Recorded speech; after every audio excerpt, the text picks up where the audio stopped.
Hey. Good evening. Welcome to the Norfolk Conservation Commission. It's October 8th, 7 o'clock. First, I'll, in accordance with the MGO Chapter 30A, Section 20, notice is hereby given that the Conservation Commission will meet on Wednesday, October 8th, 2025 at 6:30 PM in the Town Meeting Room, 124 1 Liberty Lane, Norfolk, Mass. Members of the public are welcome to attend this in person at 1 Liberty Lane or the remote Zoom connection provided. Please note that the in-person meeting will not be suspended or terminated if technology problems interrupt this remote connection. So with that, I'll accept a motion to open this meeting. I make a motion to open today's meeting. Is there a second? Peter Boken, a second. All in favor? Aye. Opposed? Okay, we didn't have Zoom going at 6:30. At 6:30, we interviewed our candidate for the Open Space and Recreation Plan. It's a 10-year plan. Recreation was here also. We interviewed them and selected Beta Company as it, and it is going to depend on their price, which we haven't opened yet. We had to accept that they would be it, and then now, tomorrow, I guess Rich will open up the envelope. So with that, we do need to make an amendment to our order, or motion, that the acceptance of Beta is based on the acceptance of their quote pricing. Understand? Adam Zucker moves we accept Beta as the contractor for our open space plan based on their quote. Analysis of the quote. Why don't you do it this way? Okay, go ahead, Rich. Entertain a motion to select Beta based on their qualifications, then subject to successful negotiation of a contract. So that's the word, successful negotiation. I've failed twice now. I'm feeling a little insecure. Okay, Peter, go ahead. You're trying hard, though. Yeah. Appreciate it. Okay, next batter. So I will create a motion to accept Beta as our contractor for the Open Space and Recreation Plan, contingent on successful negotiations of the bid. Very good. Close? Close. Adam second. Good enough. Jim? I think it'll work. How'd I do? Any further comments? Okay, all in favor? Aye. Opposed? All right, let's get on to the good stuff. Our first is the public hearing, 43 Mirror Lake. Notice of intent, we have to open this public hearing first, don't we do? It was continued, yep. To continue it? Or has it been open? I believe it's already been open, Oh, so okay, this would yeah. just be, they've requested to continue while they work through some of the issues Okay. they're having with zoning. So the next meeting is November 5th. Okay, entertain a motion to continue 43 Mirror Lake until November 5th at 7:01. Falstone, I make a motion to continue 43 Mirror Lake Avenue, DEP number 240-0678, to November 5th at 7:01 PM. Is there a second? Peter Boken, a second. All in favor? Aye. Opposed? Okay. 19 Valley Street, the same thing. It's been, it's an open hearing. They've asked to continue to, Actually, 19 Valley has not been opened. So this is a new, okay. All right.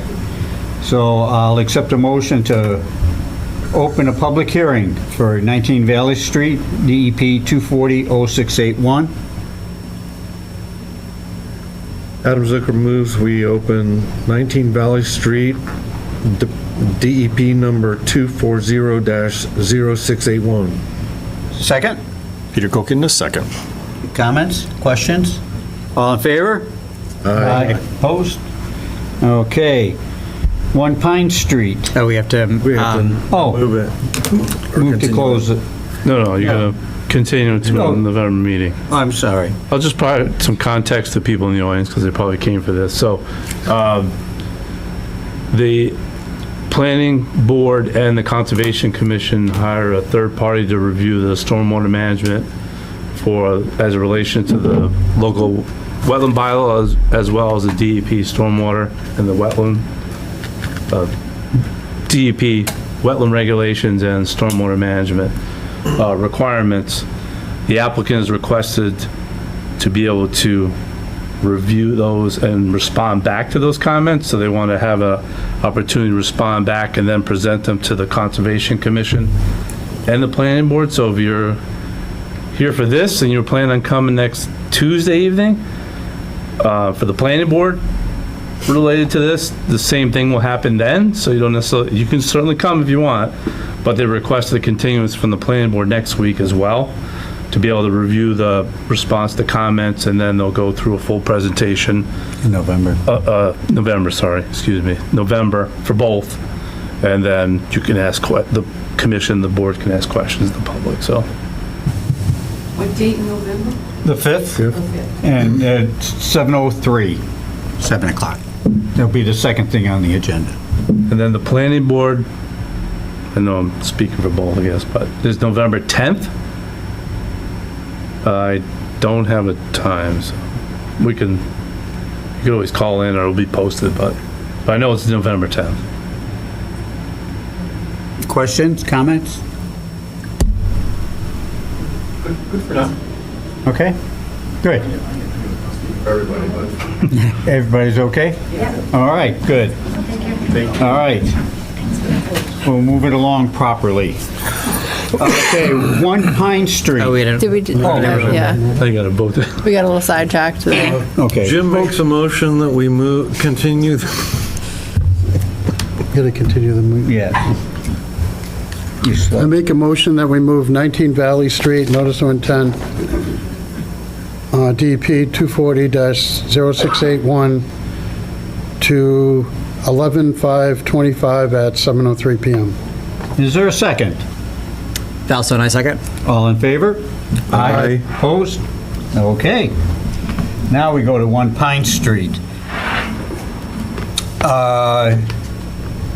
In this regard, the applicant has requested to withdraw without prejudice. Do we just close the hearing? No, you vote to accept withdrawal without prejudice. Okay. Yeah, so the reason why is that he was before the zoning board of appeals for a special permit for the gas station use and the variance in order to bring the canopy closer to Dedham Street and Pine Street. The ZBA voted at the last meeting to deny both, so therefore they don't need to be before your commission and nor the planning board, so they're asking just to withdraw the project without prejudice. Do you think they're withdrawing for good or just for now? For now, in terms of this, yeah. Redesign. Okay. So I will accept a motion to accept the applicant's request to withdraw his notice of intent without prejudice. We don't have to open it first? Continued hearing? Yeah. Sure, you could open it. Do we Is that have? what you customarily do? It's a good idea, open Never had the prejudice continued it. public. Okay. But Pine Street's been, Pardon Street's been open. yeah, it's been open. Yeah, so we just need a motion to close it? No, we need a motion to withdraw withdraw. first, right? Adam Zucker moves we grant the request to withdraw without prejudice their notice of intent for DEP number 240-0677. Is there a second? Peter Kokind is second. All in favor? Aye. Opposed? Okay, now I'll accept a motion to close this hearing on 1 Pine Street. Peter Kokind is so moved. Valso, and I second. All in favor? Aye. Opposed? Okay. And I'll follow up with them to make sure they've also notified Mass DEP of their withdrawal. Okay, we're good on time. Okay, 710 is 4 Chestnut Road. an RDA. Do you want to explain, Caitlin, Sure, I'm not sure if anyone's. before we open the meeting? Yeah, The hearing? well, let's open the Okay. meeting first. I'll accept a motion to open a public hearing for 4 Chestnut Road for RDA. Yeah. Peter Kokonis, so moved. Second? Adam Zucker, second. All in favor? Aye. Opposed? Okay, it is opened. 4 Chestnut Road, in-ground swimming pool and patio. So the property owners here submitted an RDA application to construct an in-ground swimming pool in the rear portion of their property. In the application, they included a septic plan that's been marked up with the pool location that you can see up on the screen here. And in a moment, I can pull up the aerial to show what this looks like now. But the proposed pool area is within maintained lawn area, and the wetlands that are shown on this plan are inside the existing tree line there. I believe this plan shows 91 feet from the pool location to the edge of wetlands. But looking at the aerials, it seems to be a little bit closer than that, but still outside the commission's 50-foot no disturb buffer zone. Although, since this is already a maintained lawn area, the commission in the past hasn't really adhered as strictly to the 50-foot when it's already a disturbed area. The applicant has stated that they would be able to put down erosion controls if that's something the commission wanted to do. After reviewing the application, I think that that a negative determination would be appropriate here because it is pretty close to the wetlands and there's really not much topo gradient in between where the excavation work is going to be taking place and the edge of wetlands. I think a silt sock versus a straw wattle would be appropriate, even though it will be pretty temporary in nature. It'll just be the excavation for the pool, and then obviously that will be going in pretty soon after that excavation work. Would this be a -2 or? This would be a -3, so work that's in the buffer zone that will not impact a wetland resource area. Okay. And do you want to just pull up the aerial just so we can kind of see what we're talking about? It's the GIS figure. Is the applicant here? Oh, okay. Once we take a look at this and Zoom in a little bit. you can add your 20 cents. Inflation. All your, yeah, anything you want to add to what we've discussed. So as you can see, the wetlands come pretty close to the edge of trees there. The wetland GIS mapping is pretty accurate in this case. And then the pool will be located in that grass area, the lawn area behind the house. I'd be pretty hypocritical if I didn't approve this. Don't you It's a think? fair point. Okay, any other comments? Yes? What would you like to say or add, or? Just that we appreciate your time and thought in this, and we have 3 young kids, and this is really their surprise gift or whatever. And yeah, we have a wonderful yard, and the wetlands are pretty well into the tree line, and this is mostly closer to the house. But defer to your opinion. Thank you. When do you plan on breaking ground? This fall, or? Yeah, but potentially this fall, although I'm not sure we're kind of on hold right now. Just kind of messed up. Okay, no, just curious. Thank you.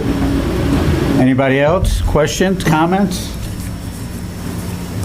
Okay, I'll take a motion to close this public hearing on 4 Chestnut Road.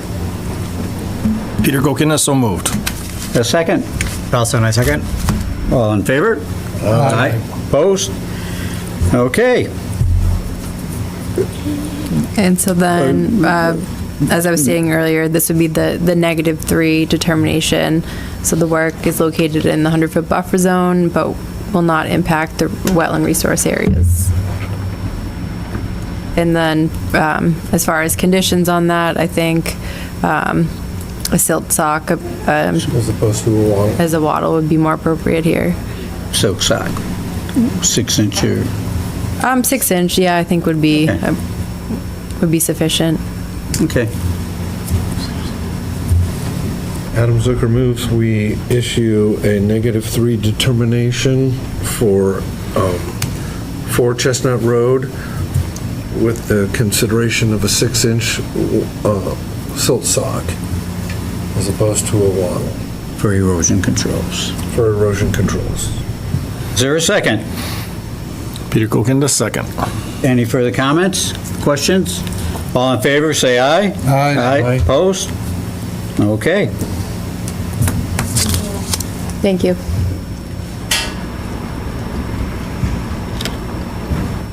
Okay, 3 Needham Street. Is there somebody here from the 3 Needham Street? Oh, I can see. Do we need to open this up? No, this has been opened. Yeah.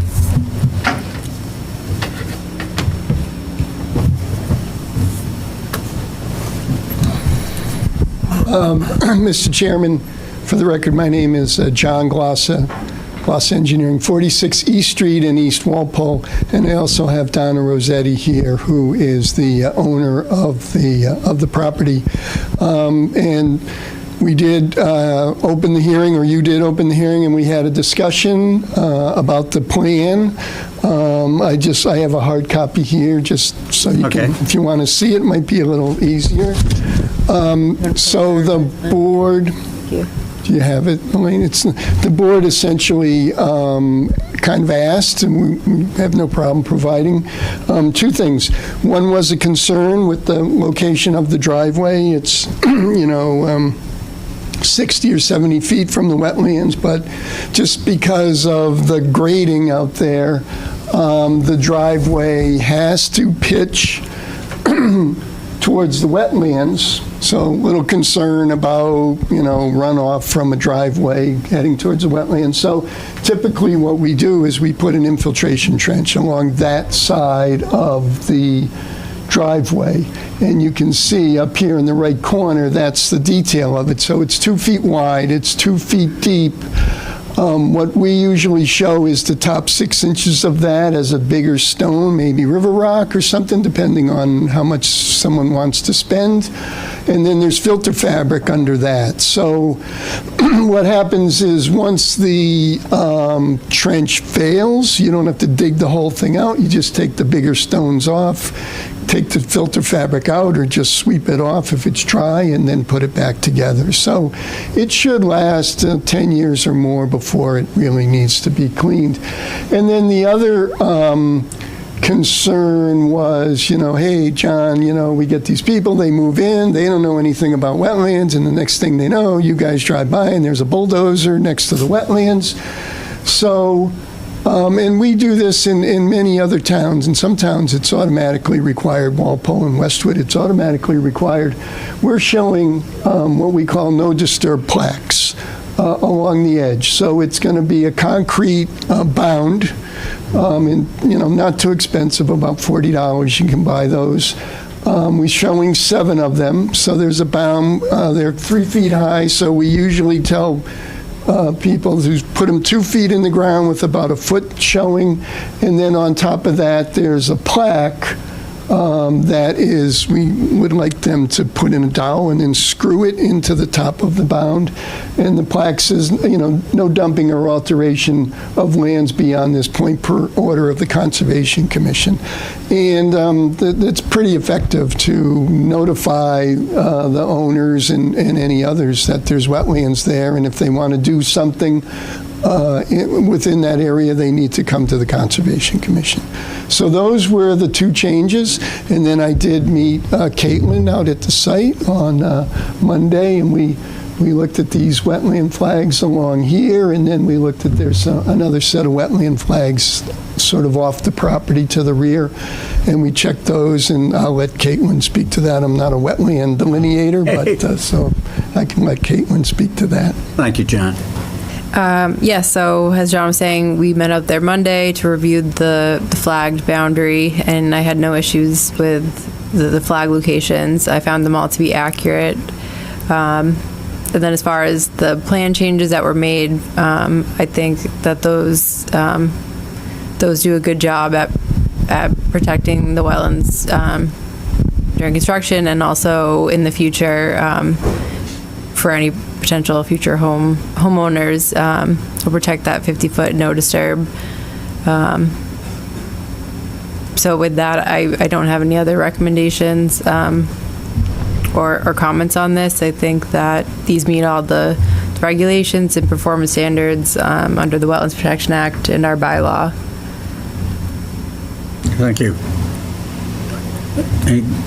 Any questions, comments? Anybody in the audience?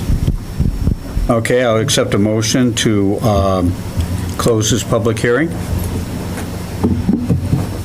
Fellstone, I make a motion to close the public hearing for 3 Needham Street, DEP number 240-0680. Second? Peter Gokin, the second. All in favor? Aye. Opposed? Okay, it's closed. The order of conditions. So although it's already shown on the plan, I think it would be a good idea to just include a special condition requiring the no disturbance signs. The delineation, yeah. Right.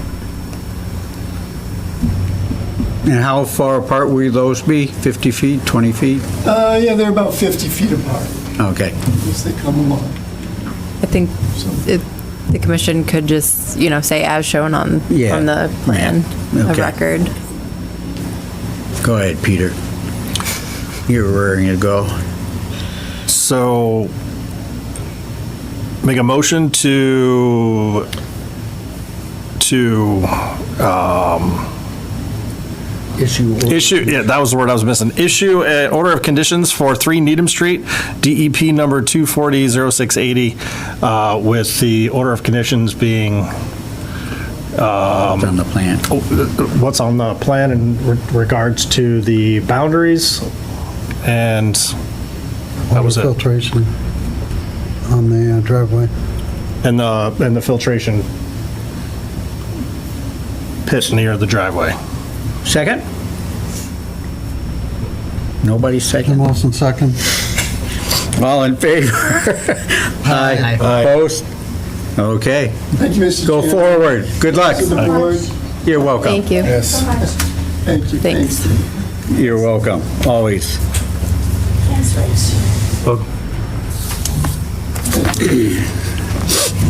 Okay, this takes us to 16 Litchfield Avenue enforcement order. Caitlin, you want to start off? Kick this off? Sure. So this was issued while I was away.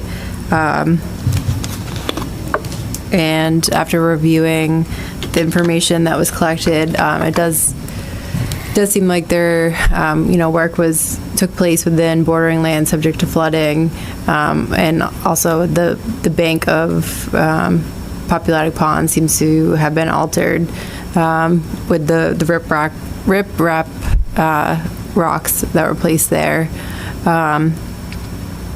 I think there's really 2 paths that the commission could go here if they were to consider leaving or allowing the resident to leave them in place. The resident would have to be able to show that they are able to provide compensatory flood storage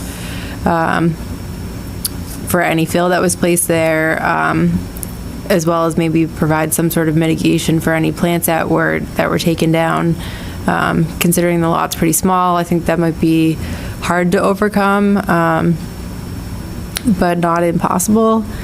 The other route would be to require the removal of any fill material that was placed in the floodplain, and then some sort of restoration and bank stabilization there. In the floodplain, was that on the water, or is that behind the rock? Essentially. Well, yeah, can you bring up the plan that just shows it? So, actually, this property was in front of the commission for, some, work related to repairing retaining walls there. So we do have a plan that shows where the floodplain is there. But I think, maybe, I don't know if it was established what the purpose was of this work here. Maybe we could hear from the homeowner on that. So if you, Jim, if you could just either take a mic or come to the mic, either one. And identify yourself, please. Yeah, septic revised. Can't get this. Hello? Yeah. Hi. You can have a seat if you'd like. Oh, okay. Be comfortable. I'm Jim Dupre. I've been doing a lot of restoration on the property since I bought You're it. the homeowner. I am the homeowner. Okay. I'm sorry. And I'm a little intimidated by all this, I gotta be honest with you. I definitely did not know what I was doing when I did it. I thought I was landscaping. It's on a hill, so I had to start from there to work back up because I just did a pretty extensive septic system there. So all that said, and again, the reason I feel intimidated is because I just feel like I just have a real lack of understanding of what I should have done. Looking at the stuff tonight and the stuff you guys do. Listen, it's okay. You didn't have to know, but they're just consequences, and we have Yep, to. and I understand. So Yep. just take a deep breath, because we're not that. And I'm super nervous, obviously. Yeah, we're I take a lot of pride in what I Yeah, try sure, to do. Yeah. And I've been talking to a couple of people about, maybe digging out some rock, if we could do that. I don't even know how we could even get the rock up, from where it's at, because it was so difficult to get it down, and it was all done by hands and wheelbarrow, but just, I don't know how it would ever come up. So I'm a little, I'm leaving it in your hands to try to guide me what I can do. I'm not objective to like putting, some people I've talked to say you can dig some of the rocks up and put planting, DEP approved plantings in, to help make up the What different sort of stuff. mitigation? Okay, wait, let him finish. Sure, I'm sorry. Which I'm just willing to do whatever you guys would like me to do, if I can somehow keep the rock where it's at. Caitlin? So what was the purpose of the rock? Were you seeing like cleaning. erosion down there, or was it just kind Well, of? It's hard for me to say, Caitlin, what kind of erosion. I mean, it was very low thorn bushes and poison ivy, and my grandkids play down there, and I wanted to clean up too, because we were kind of at the finished product of the septic part, and it's a very small lot, so it's not like I had a lot of places to go. And I'm gonna be doing my driveway in the front of the house when I work my way up past that point, so I couldn't have done the second phase, which is the driveway and the wall up front, and still been able to clean up down below. So I was just trying to take it, okay, what do I have next to do? Okay, well, I gotta clean that up, and then, work my way back up. Did you bring in rock, or is the rock that's there? No, I came brought all in, from there the- was rock there, but it wasn't riprap. I was looking for something that would look clean, be durable, and wouldn't float back into the water, and just try to clean up the edge. I sent a bunch of pictures in the last week or so to the conservation of different things. I actually even went out in my boat and I took a picture back at the house, and so everyone could kind of see. I don't know, again, this is also new to me. I don't know what you guys can see and what you can't from Google Earth maybe. But, and then some other neighbors that are around the lake that have some similar stuff as well. I don't know. I'm more concerned about really what I've done, not what they've Exactly. Yeah. kind of how can I work with you guys to try to make it, feasible for everyone, and put whatever needs to be done, maybe even better. Well, I would think better than the thorn bushes, and that's poison ivy, but maybe find some plants I could actually plant that would be good for every. Good native plants, non-invasive. Yeah, if that makes sense. it does. Caitlin? So, it was just the rocks, there was no other fill that was brought in there? Nothing was done. No shovels were lifted. It was literally, all the rock was placed by hand, and it was all brought down by wheelbarrows. Like, no machines went down there, nothing was, the only thing that was done was the scrub brush or the thorns and stuff was removed to clean up the edge well enough to just put the rock over it. And that was the whole idea, there's to make it a clean edge. And then I have a patch of grass from there up to the stone wall where the septic sits that I wanted to grind down 2 stumps that are up there and replant my grass, you know. And again, kind of in the idea of starting from the bottom and working up and not, you know, once that's done, I just don't have to, Sure. have to deal with it, you know, after that point, so. So I think, so we are looking at an area, a bank that's historically been disturbed. So we're not looking at the, you know, undisturbed bank that, you know, was altered. So I think the commission may want to consider allowing him to keep at least a portion of this, kind of the stabilized rock area, assuming that, you know, he provides the necessary information to make sure it meets the regulations. But looking at this now, I think he might be over the threshold for bank alteration, which I believe is 50 feet. It's either 50 or 100, but off the top of my head, I want to say it's 50 feet. What's the... The 100's the lot. 100's And I the lot. probably went, I probably went 80 feet, you know, if I had to guess. It's probably about 8 feet, you know, from the top of the hill. You know, but I kept it back from, I just went down to where the sand is. Sure. You know, I went basically on the hill, you know. Is that something you need to... So that, anything that's like over the thresholds, are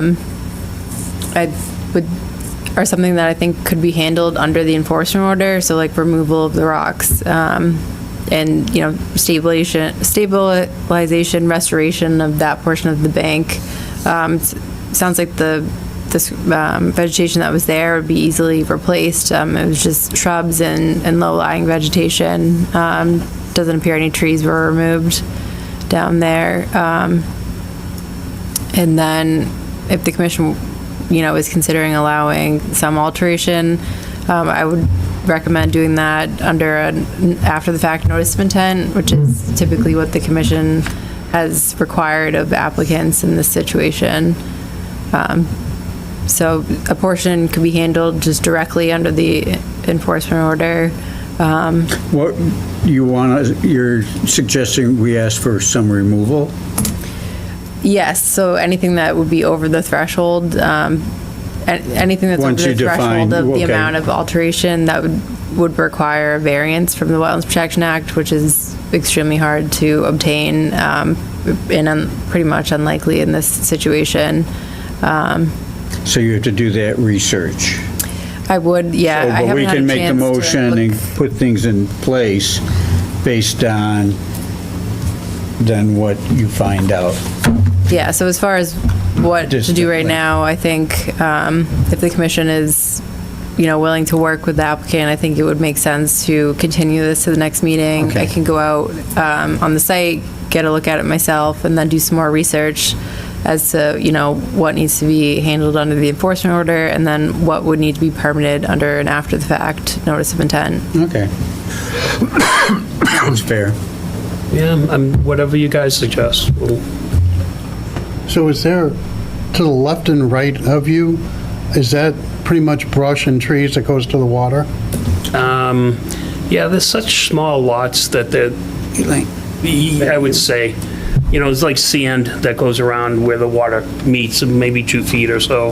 And then everything, I did send a bunch of pictures and stuff that kind of shows what the Yeah, because it looks like, edges look like. it looks like I think kind of it's, yeah, it looks like it's like trees and brush from the pictures that we saw, and then your area is cleaned out, and I think that was where... Everything, I've got pictures back from 2022, when I bought the place. I just happened to be taking like sunset pictures or whatever out the thing. And the woman who was there prior was very conscious. She was a very old woman, and she probably didn't get down there for 10 years, but she was very good about planting, all kinds of great plants throughout her when she was taking care of them.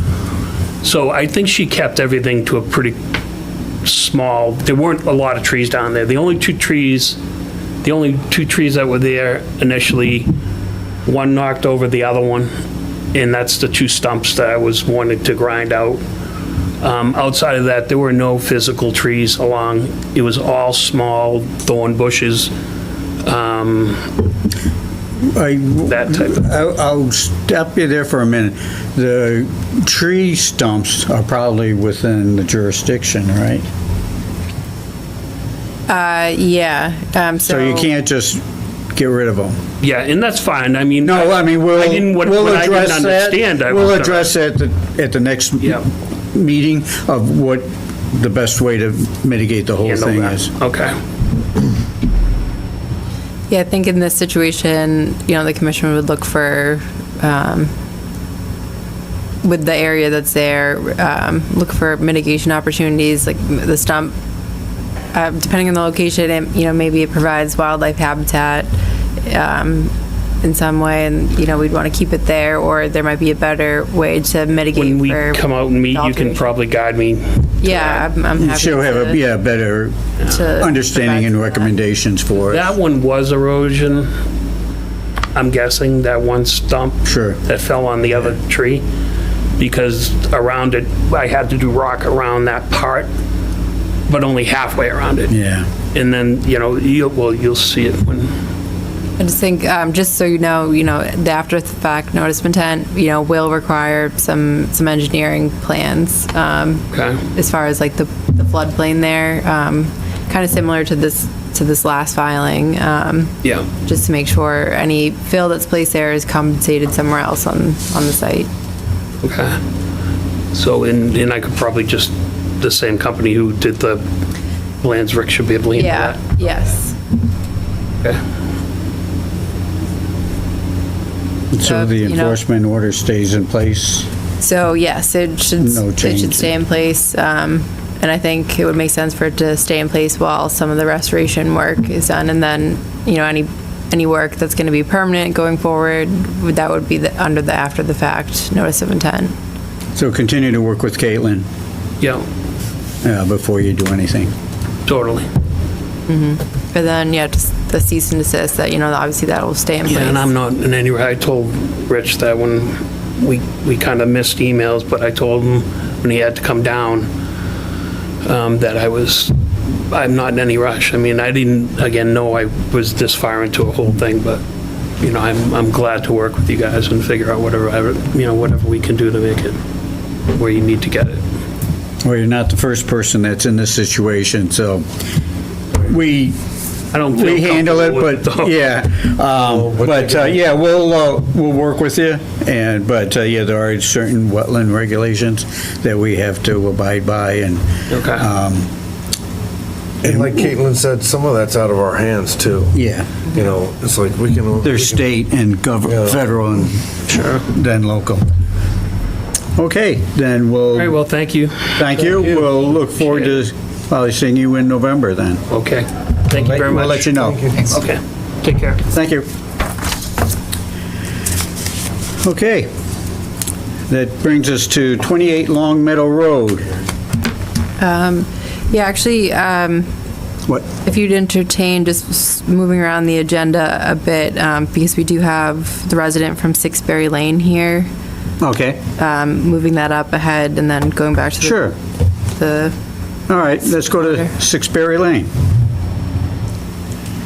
So I issued a cease and desist for 6 Berry Lane after I obtained some information that the resident there was using a sump pump to drain a depression there, and then at the corner of his property, and then the sump pump was discharged onto the roadway there.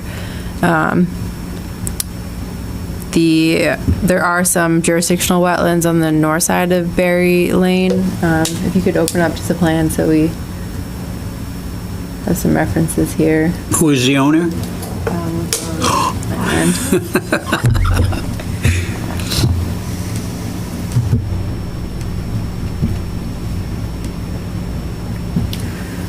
We all learn. So this property is on the southern side of Berry Lane, and the depression there has an outlet that flows under the road into jurisdictional wetlands, and there's also a little stream there. Where's the stream? On the other side of Berry Lane, Oh, okay, which is the north side. okay. I issued the cease and desist preemptively, not knowing whether or not that depression may be considered jurisdictional under either the act or bylaw. So I went out there this Monday to take a look at it. I've previously looked at it in the past, but I hadn't looked at it as far as whether or not it might be jurisdictional. After reviewing the plans and from what I saw on the site, it's my opinion that it wouldn't be a jurisdictional wetland resource area under the act or the bylaw. As far as I can tell, this depression was constructed as part of the Cranberry Knoll subdivision. So when this roadway was created, and this was, the order of conditions for that was issued in 1989. And the regulations actually address this for, stormwater features that now appear to have certain wetland characteristics. So in the regulations in section 10.02, they talk about stormwater features that were approved under an order of conditions that was issued before 2008 and after 1983. Since this was order of conditions which was issued in 1989, it seems it falls into that category of not being a jurisdictional wetland area. As far as whether it's jurisdictional under the bylaw, the only thing that I could see it potentially meeting would be land subject to flooding. Although, from what I can tell, this only collects drainage, not surface water or groundwater. So for that reason, it wouldn't really meet that definition. Although in general, the practice of, discharging water onto the roadway that may, flow into the jurisdictionals on the north side of Berry Street, I think that should not be taking place. Would you like to say something?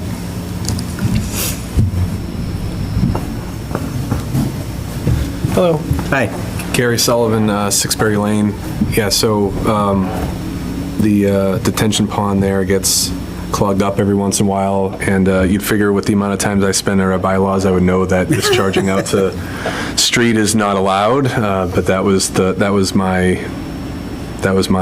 fix temporarily. That was 3 days. That was two days in the summer of 23 and 2 days in the summer of 2024, 1 day this past summer. So that hasn't happened since June, won't happen again, and I apologize.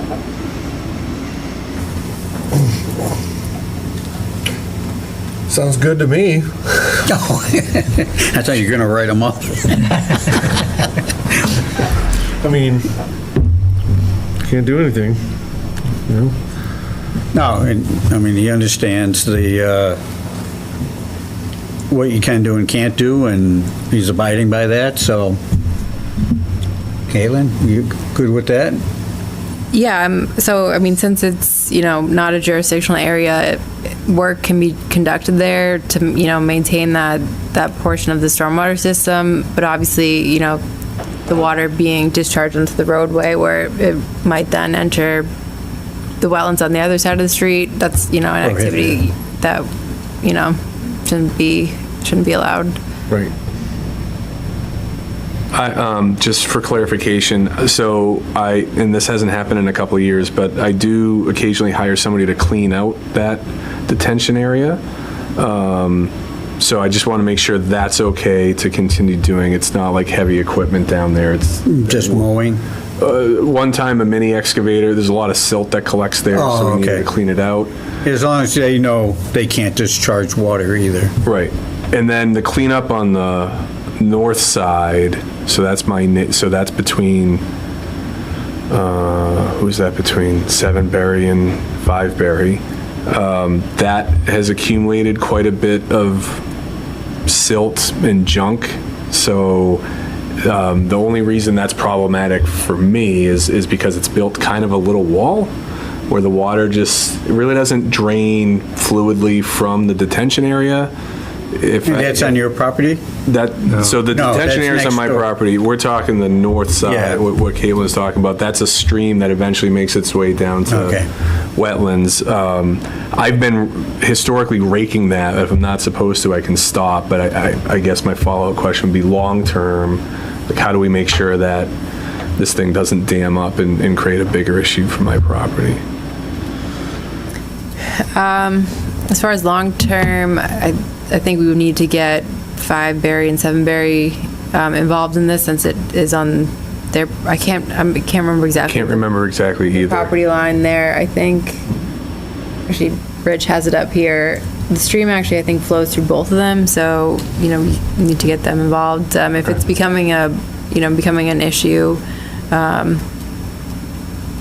I believe I know there's a drainage easement on your property. I believe there is on the other side of the road too. I believe so, yeah. So that could come into play with this or looking into any solution So here.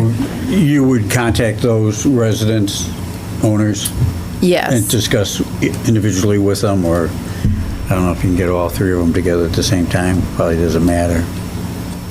Right. I just let them know that we have to come. Yeah, please. Yeah, like we just won't touch it Yeah. for now.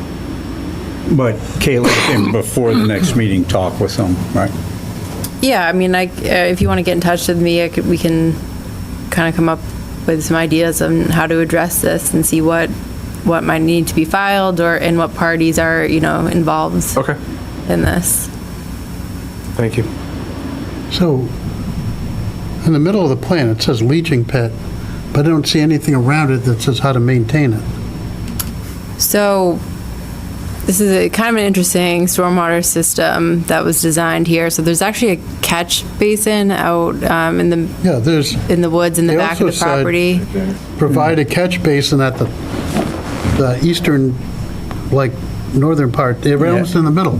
So there And then is in a the catch middle part, basin there. It just says, provide leaching pit, which it doesn't, just playing devil's advocate, how does it become jurisdictional if it's on his plan that's supposed to be part of his surface water management plan?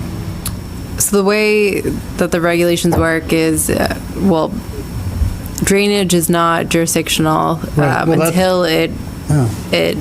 hits some type of bordering resource area. In this case, it would be the bordering vegetated wetlands on the north side of the street. Right. Any water that flows into that catch basin that then makes its way to wetlands and would impact them there would be jurisdictional. So any activity that results in alteration of wetlands is jurisdictional or is under the authority of the Conservation Commission regardless of the distance. And actually the commission had talked about this area a few years ago because there was some sediment-laden water that had entered the system that Gary had just brought up here. That's kind of leading to some of these issues now. So I need to look back at that case from a few years ago as part of all of this. So is this part of a smaller part of a larger water management plan for that area? I wish that was the believe so. case. The water management has been me hiring people to build swales and stuff, and I'm very, No, I'm just- very reliant on this catch basin working. When it doesn't, or when it gets overwhelmed, I've lost my driveway. It's disastrous. There's a lot of water back there. So that catch basin receives runoff from areas outside of the subdivision, so it's kind of a unique situation. There isn't much. The original conservation filing for Cranberry Knoll, we only have 2 plan sheets, and we don't have like any of the old stormwater calculations, so it's hard to know exactly what they were thinking with this. So that's definitely a piece of this issue, is really not having much historic data to go off of. And I won't make the assumption, but I would think back in the day, the conservation wasn't up on all the regulations and laws and, Well, I mean, I this forgot, I don't know predates- who the conservation agent was at that time, it doesn't matter, but. No, but I mean, the regulations have changed. Yeah, I they mean, this continually change. predates the stormwater regulations there's no of stormwater. 96, Yeah. so, Okay. All right, so you're gonna go back out? so yeah, we can, this is All right. something that I've been looking at. Yeah.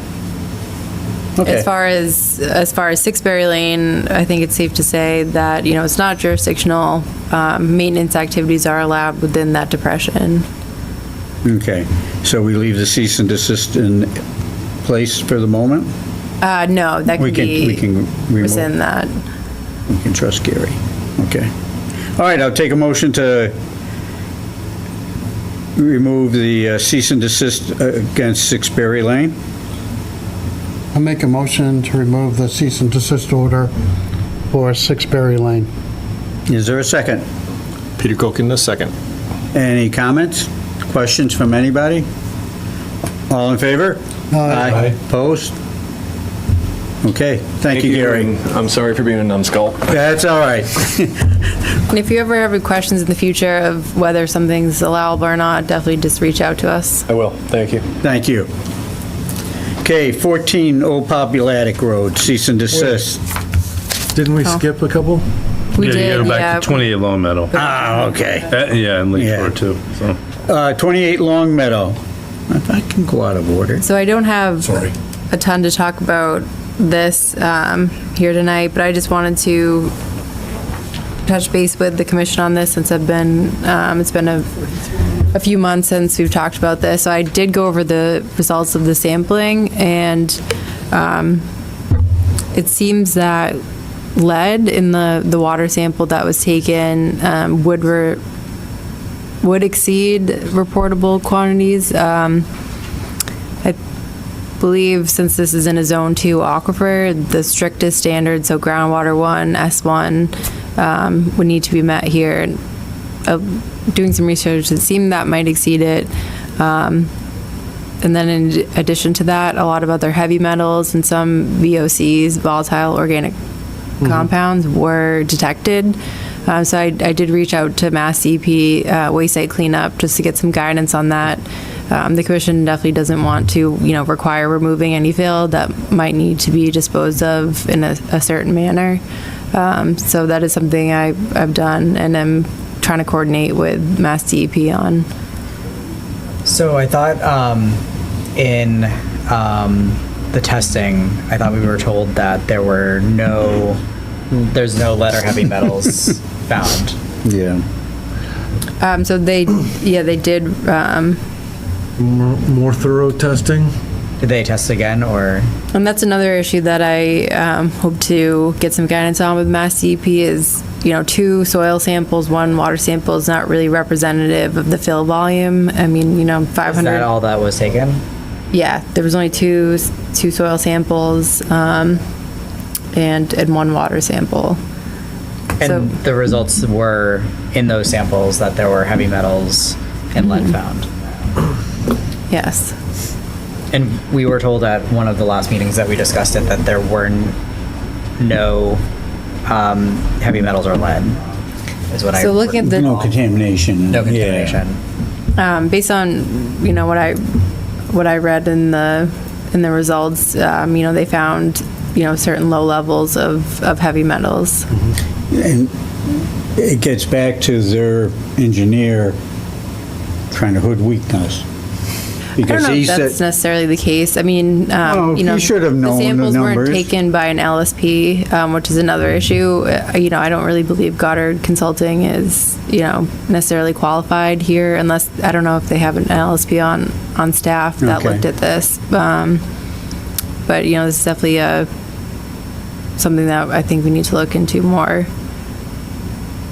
Especially if, you know, since we are gonna ultimately, we want them to remove the fill. We want to make sure they don't take it somewhere and cause an issue somewhere else and, you know, have the commission kind of be involved in that removal order, so. So are we going to request that they take a more representative, like, sampling of the water and the soil, or? I think, yeah, that could be a good idea, but I'm not exactly sure what would be an appropriate amount. This is something I'm hoping to get some guidance on from Mass EP Waste Site Cleanup. Well, given the positive results already, we should probably automatically consider follow-up, right? You know, to find out how significant the problem might be. We've already found heavy metals. I'd also feel more comfortable that an outside firm actually does the samples and not, a third party. A third party, not their person. correct. The only thing with that is, you know, the cost aspect. And also, you know, access to take those samples. Unfortunately, they were claiming that some of the effects were because they were walking through the jurisdictional area and that stirred up the silt and caused it to spoil their sample. Yeah. But that's why I'm saying, if we want an accurate sample, then it should be, you know, from a third party that goes and takes the samples. So accurate that that's where the samples even came from. I'm not saying they would do anything. I think with the problems that we've had at that property, that Jim is correct, having a third party do it independently. Cost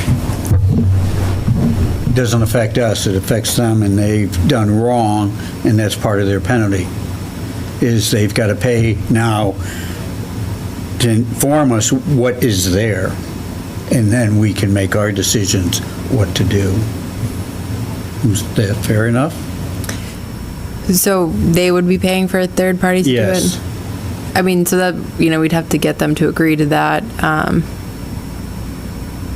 But I mean, that's something that we can. I mean, more testing has to be done.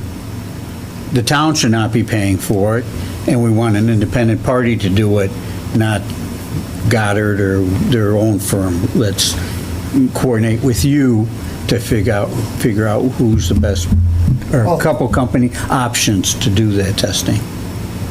The other issue I have is that because this hasn't been mitigated, and now we're talking over a year, some of that soil and some of the contaminants have now mitigated off the soil and into the wetlands. And so I think we need a really accurate level now of what is in the water in those surrounding jurisdictional pools. Yeah, I mean, I definitely agree with that. But as So- far as like what samples to require, how many, things like that, that's kind of beyond my wheelhouse, which is, No, yeah. But that's why the third party, I mean, if whoever is contracted to do it, they can come up with that number and discuss it with you and them.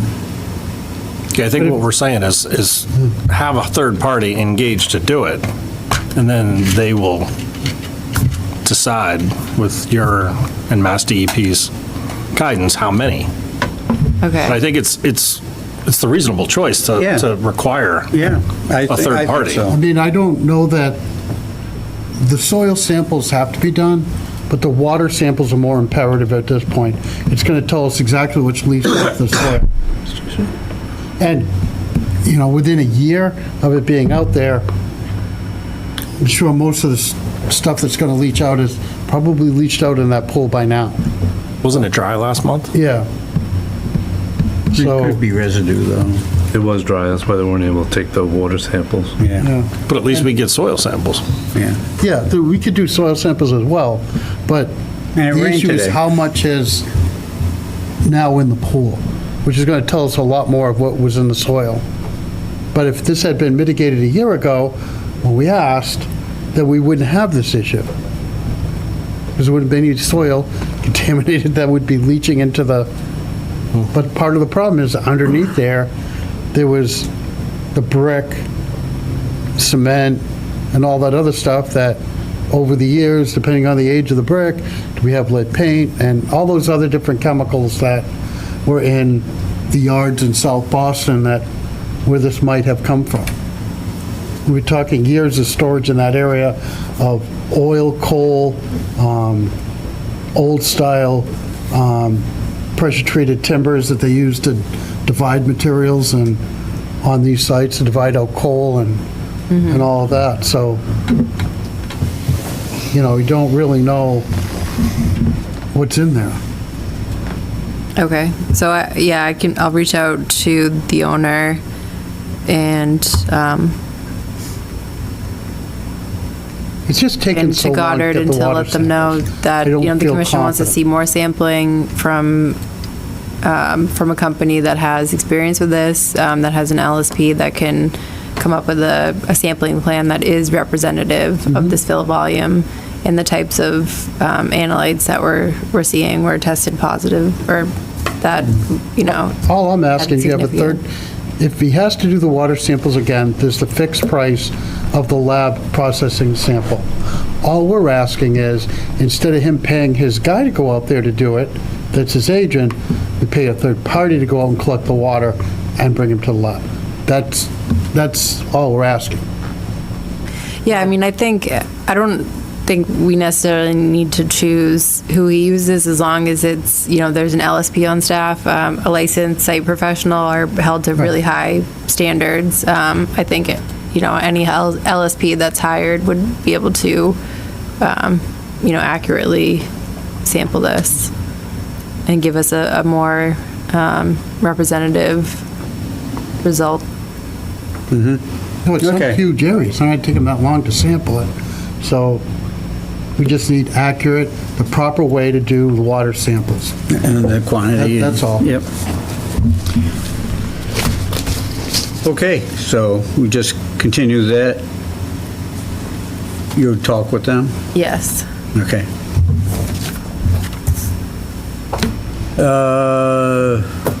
So where are we at?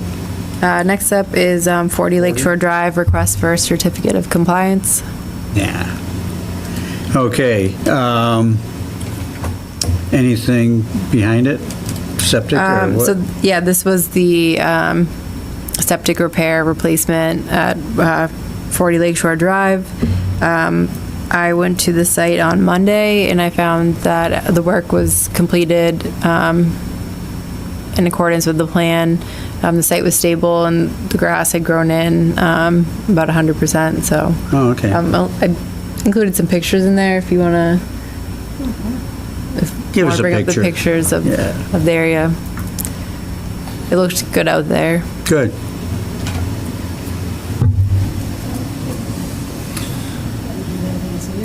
Yeah. Share. Oh, yeah. Oh, that looks good. Yeah. Looks better than my lawn. We'll come to that. Is there an enforcement order we were gonna? Okay. So I'll accept a motion to issue a CFC for 40 Lakeshore Drive. Adam Zucker moves we issue a COC for 40 Lakeshore. Second? Peter Coogan, a second. Sorry. Any further discussion? All in favor? Aye. Opposed?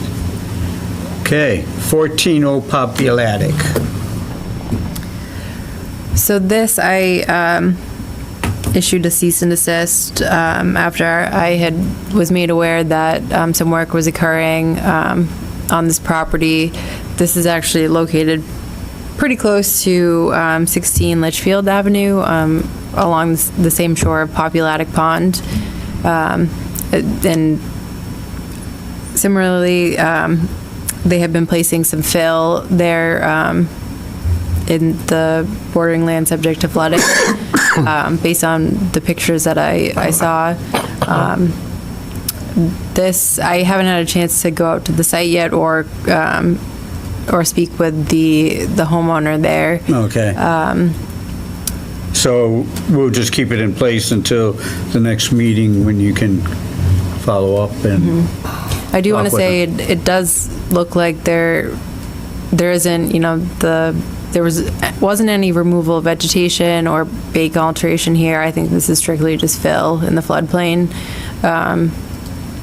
As far as whether or not they'll be able to compensate, I'm not sure, depending on how much is out there, but I think a solution will be pretty easy to come up with in this case. So hopefully I'll make contact with the homeowner soon and get out there to take a look at it and have something for you guys to look at in November. Okay. Sounds like a good plan. Thank you, Caitlin. Moves on to the minutes. September 10th. We'll go first. Anybody have any questions, comments, corrections? Or did Adam do a good job in Not me. certifying them? She does all the Ready, work. but yeah, but if you're ready to certify them, then you must have looked at them too. If we say Probably yeah, twice. yeah, okay. Thank you, sir. So I'll take a motion to accept the minutes of September 10th. I make a motion to accept the minutes for September 10th, 2025. Second, Valstone, I second. all in favor? Aye. Opposed? Okay, September 18th. Looks like everything's good there. If everybody has any questions, comments, then I'll accept a motion to accept September 18th. Valstone, I make a motion to accept the minutes for September 18th, 2025. Is there a second? Peter Koch-in a second. Any comments, questions? All in favor? Aye. Opposed? Okay. Do we have the 31st minutes? Yeah. Where are they?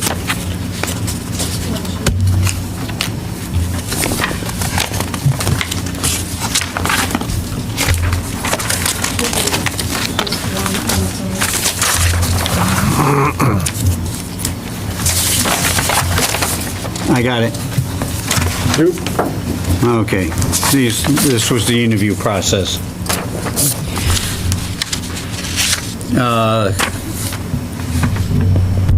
Looked, again, I think it's what we did and what was stated and what the plan was. So I'll take a motion to accept these and we can have any other discussion. Adam Zucker moves, we accept the July 31st, 2025 special meeting minutes. Second, Peter Koch-in a second. is there any comments? Okay, seeing none, all in favor? Aye. Opposed? Okay, that passes. And now we get into the good correspondence. The DEP? Gas company? Yeah, so Algonquin Gas issued a general notification to 77 different communities, notifying them that they are going to be doing some maintenance work on their line that will probably involve excavation and fill work. So like I said, this is just a general notification. Anytime, or before there's a project in this town specifically, they would send out another project notification form, notifying the commission then of the upcoming work. And the commission would have more details on this specific project and have time to comment on it if there were any issues with that. Okay, Callahan Pond? So we received the management report for the Callahan Pond invasive vegetation treatment into 2025. Everything seemed to be going accordingly there, so. In regards to that, when is the aerator going to go on at Comey Pond? Yeah, It's not on though, is it? I didn't see it on. it's probably not there if you don't see it on. I'll have to reach out to Joe from Water and Wetland. They're all, Everything, I thought everything was all set. I drove by the other day and I said, I want to see the fountain. yeah. I'll have to reach out to him and see, because contract's in place, the electric's there.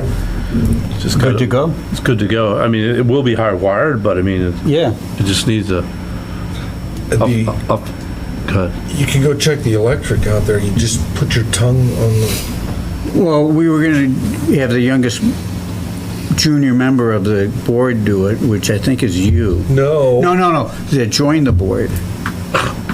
You were the last one to join. Oh, A new guy. Keep, Okay, I'll do it. Okay.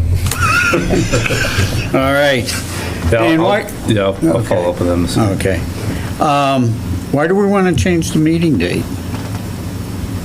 So this is something I came up with in terms of to be able to space it between so having sat in the seat over here like Caitlin on maternity leave and kind of done a little bit of both, and then working with Elaine, they're back to back. So like this week is conservation, then the following week is next week is the ZBA. So in terms of applications coming in for public hearings, getting them ready, prepping for this meeting, and then the ZBA, when she comes out, so for instance, come out here, she's then going into the next meeting, which is then for the ZBA. Give them a week to, So I think would help, by spacing them out, it would help a little bit in terms of managing the for the workload. applicant and for the boards. Well, selfishly, I would say in this case, it's probably just for the office. It may, was it help? I'm just being honest about it. I'm not, it may help the applicants, but That's a consideration. Seriously. Yeah. The only thing is, just for thought, we did do this for a while, and we kept having to change the meetings because all the major holidays are at the first week of the month. So you had a lot of, like Labor Day, we had New Year's, we had 4th of July. So all these, we kept having to change our meeting. So, I did look, I took But that that's- into consideration, and I looked ahead, and actually, now that we've passed that, it's gonna be like another 6-7 years before that's an issue again, so. Okay. When would this start? Like, when would it go into effect? yeah.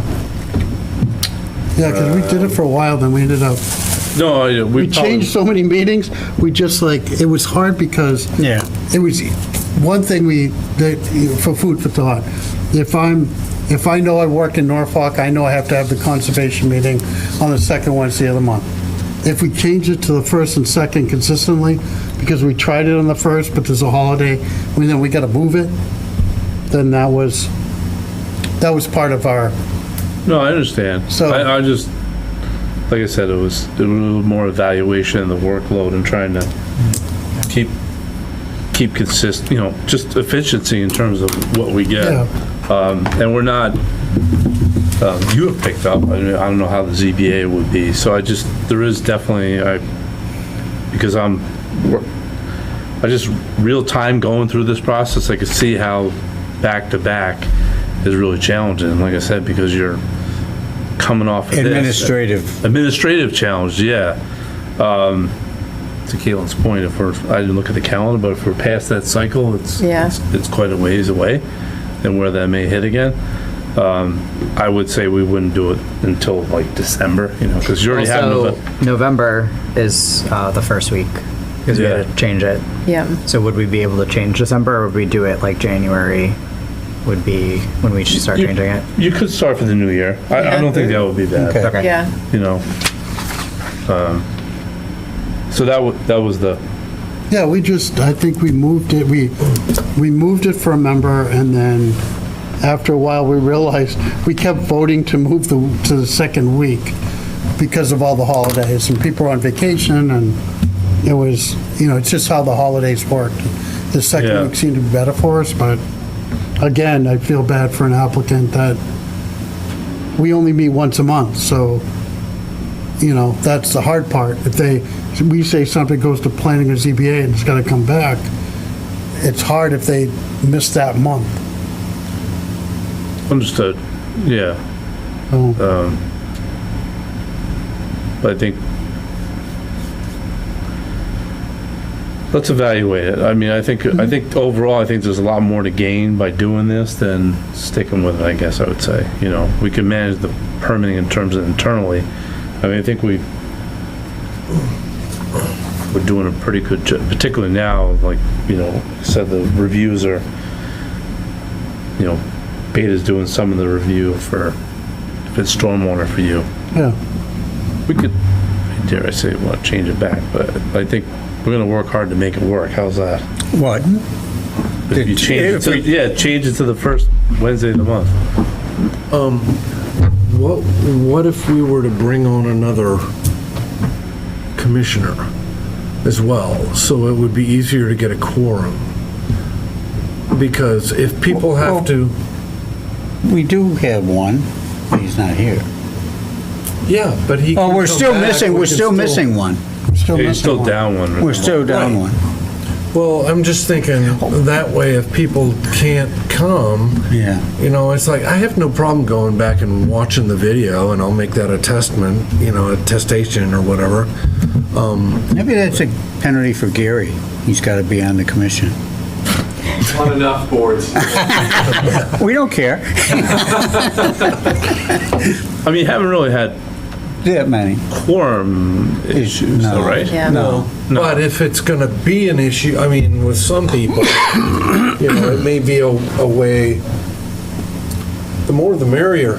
Yeah. I don't We know. had 4 1 month recently. Yeah. I want somebody else to look stupid for a change. Well, talk it up, put it on social media. We've got it on the website. We have talked about, we had put out an ad at the beginning of the summer. We talked about kind of extending out the net again. Putting it in the paper. Well, probably the social media is probably more effective. Yeah. Actually, Elaine put it out a month or Did we put it on cable? No fun. We should put an ad on cable. Right, Andrew? We could do that. Val, you go make TikToks? I could post something on my OnlyFans. Okay. And now we're down to 5.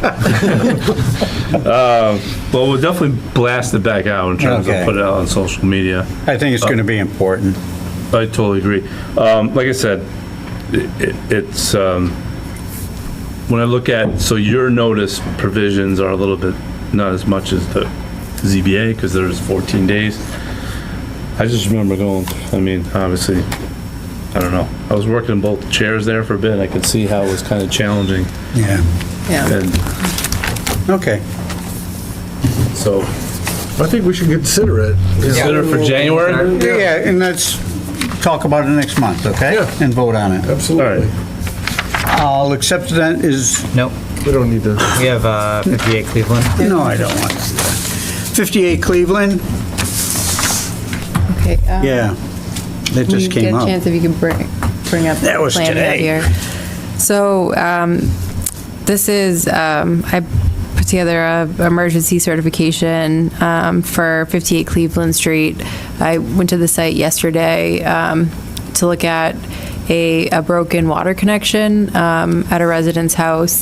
The It was connection to is. the house from the road? Yes, from the roadway. There's a pretty long driveway. I think it's almost 500 feet. And actually, the connection is broken right at the edge of the foundation. So right now, there's water coming up, and I can pull up the pictures later. You can see it where it's in the ground near the foundation. So considering this is kind of impact, a danger to the structure, it would meet the definition of a project that would be allowed under an emergency certification. So the requirements for that are, if it's an emergency that's affecting, public safety, whether the work can be done in 30 days, and if it's a project that is handled by a political subdivision. So the DPW, our town's DPW is going to be involved in the replacement of this line. Why? They don't do that. So they're overseeing it. They're overseeing it, yeah. So it was explained to me that under the town regulations, they don't allow for coupling, which would just be repairing it where the leak is. They require replacing the entire line from the street to the house. Expensive proposition. So the driveway, you can see there's kind of that blue line. It's actually, there's a ponded area there that, potentially could be a vernal pool at the edge of that driveway. And then the wetlands kind of slope to the left side of that. The trench will be on the right side of the driveway, on the opposite side from the wetlands. So they'll go in and trench that. I think they will need to remove 3 pine trees, or actually it was five pine trees, because the roots are right where that trench would go. So they would ultimately come down either way. Then they'll backfill the trench and repave the driveway where they have to rip that up. And they'll be able to accomplish this in one day. And then I proposed where they're going to be excavating the trench, just putting down an erosion control seed mix. Besides the pine tree, there's just some ground vegetation there. So I think putting down an erosion control mix with New England Wetland Plants Inc. has a mix that has some winter rye in there. So I think that'll come in fine even at this time of year, and stabilize that area for the winter. Have they selected a contractor to do this work? I believe it's going to be H&M, who they did the work on Seccong Street, the Seccong Street culvert. The one that's not, the road's still closed for? Yeah, it's close though, and as far as I've seen, they've done a great job there. I can't wait. Oh, so We here's a have picture. a ribbon cutting. So actually, the leak is kind of underneath that wall there, and the water is coming So up. as of today, what's going on at the property? There's no water. Actually, I don't think I asked that question. I think they left it on because otherwise there would be no water in the house. Right. This happened like a week and a half ago. So they're letting it leak, but they So, get yeah. water to the house. Yeah. Miserable. But, yeah, they gotta get it. So there's really no good situation, either not have No. water or, potentially You be get the water bill. impacting that foundation. Al will be glad of this one. Yeah. Okay. Is there any other business? So the commission would have to vote to issue that emergency certification. Oh, okay. With the condition that, that they use the erosion control seed mix, after they complete that work. So we put a timeline on it? So there's automatically a 30-day timeline. I don't see any reason to cut that down anymore. And this is, the bylaw is a little more restrictive of what constitutes an emergency. And this would constitute an emergency Sure. project under the bylaw as well. Since the work is going to be completed, all within one day, I don't think any sort of after-the-fact filing needs to take place here. Okay. So accept a motion for that, for the emergency certification? I make a motion for emergency certification to replace an underground water pipe at 58 Cleveland Street. Is there a second? Peter Gokinda, second. All in favor? Aye. Opposed? All right, that passes. Any other business? Just one thing. Yes, birdhouses. Birdhouses. I'll get the pictures to Elaine earlier than now for next meeting, so you can see the kids. But we had to make sure that the kids in the pictures' parents knew we were putting them on the meeting, because yeah. it's going to be videotaped. But anyway, I have permission. My son Cal, friend Janisa, and Stephen, and a few other kids, they went to Campbell Forest as a outreach project. So it started with, about 3 months ago, going to the classroom, talking to them about wetlands and, where 50 feet was. We had a tape measure. We measured out 50 feet, what kind of animals are in there. And, we were talking about all that. And then they, figured out where they could put a house on the property. And so then I brought in birdhouses over the summer. They painted the birdhouses, and then a week and a half ago, they had a field trip out to Campbell Forest, and they placed their birdhouses throughout the trail. So it was a good little project for the special ed class to, how conservation works, and there's, not so much what birds were going to be in their birdhouses, but Right. there's animals out there, and, Yep. There's one less. Yeah. My dog got one. But I'll bring the pictures, but yeah, they had a blast. Good. The whole thing, Right. talking about this stuff and, putting the birdhouses out. They're really proud of it, so. That's good. More kids' involvement, and like the Yep. kids with the turtles and Yeah. stuff. That was fun. Hopefully, other groups will dive in. Maybe we can get the Boy Scouts or the Girl Scouts interested in doing a project like this. All right. Next meeting is supposed to be November 5th. At 7:30? Yes, 7:30 Nova Scotia time. Okay, I'll take a motion to close this meeting. Peter Kilkenna, so moved. Second? Also, in a second. All in favor? Aye. Opposed? Okay, it's closed. Okay, so once we're off,